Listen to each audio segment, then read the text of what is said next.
Okay, so when you think of The Little Mermaid, you probably picture the classic animated movie, right? The singing, the charming prince, all of it. Well, let's just say the original 1837 fairy tale by Hans Christian Andersen, it's something else entirely.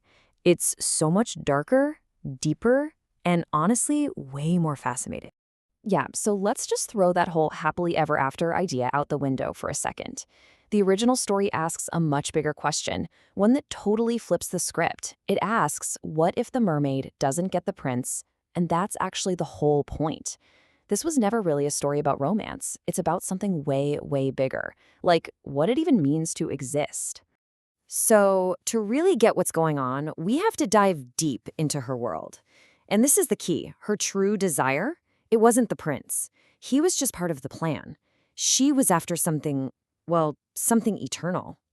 All right, so check this out. It all comes down to this one massive difference between mermaids and humans. Mermaids get to live for 300 years, which sounds pretty great, right? But when they die, that's it. Poof, they dissolve into sea foam. They just stop existing. Humans, on the other hand, have way shorter lives, but they get something mermaids don't, an immortal soul. And that one little detail, that's the engine driving this entire tragic story. I mean, listen to how her own grandmother describes it. It's just so bleak. We are like the green seaweed. Once cut down, it never grows again. Can you imagine that? Living for 300 years, but knowing that at the end, there's just nothing?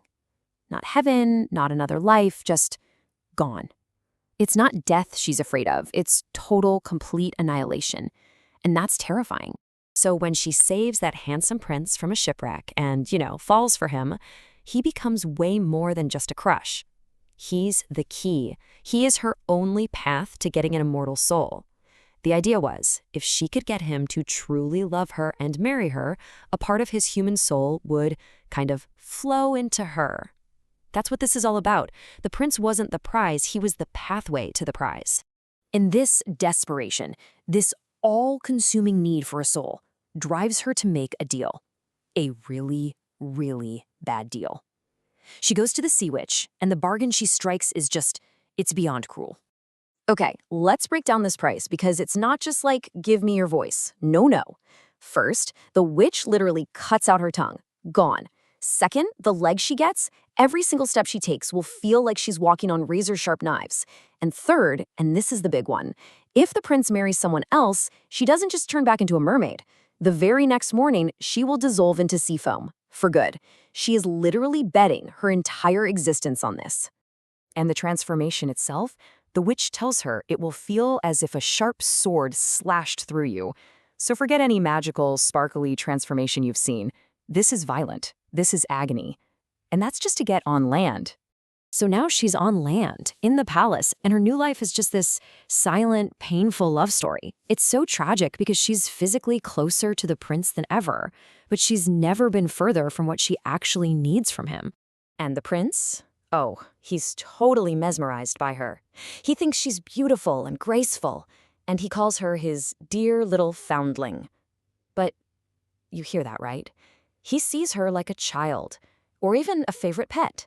He adores her, but it's not the love of a partner. It's the love you give to something you own.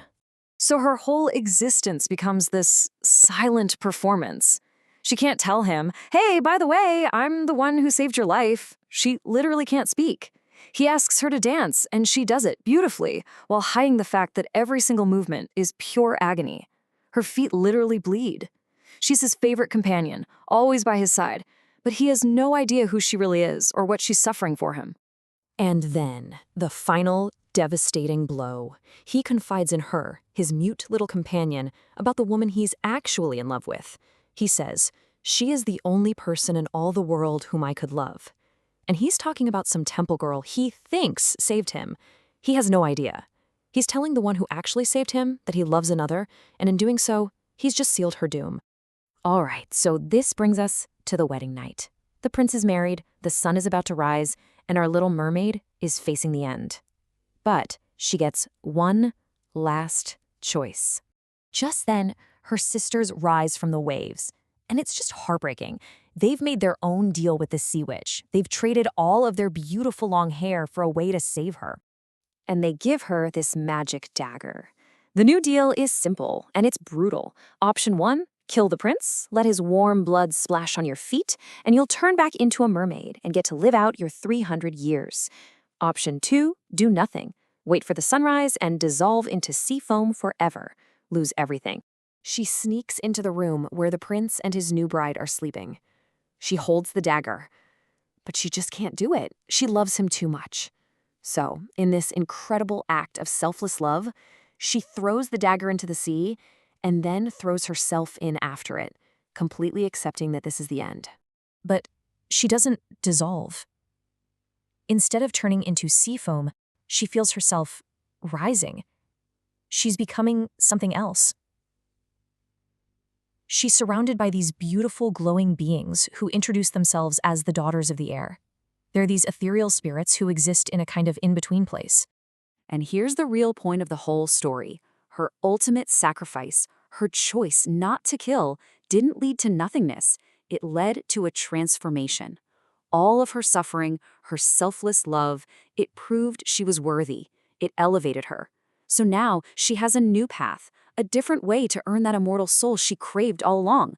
And don't just take my word for it. We have it straight from Hans Christian Andersen himself. He wrote that he specifically did not want the mermaid's immortal soul to depend on the love of a human being.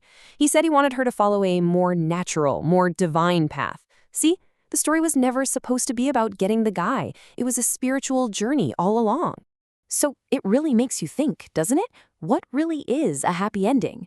She doesn't get the prince, no. But she earns something so much bigger, a chance at eternity, achieved through her own strength, her own sacrifice.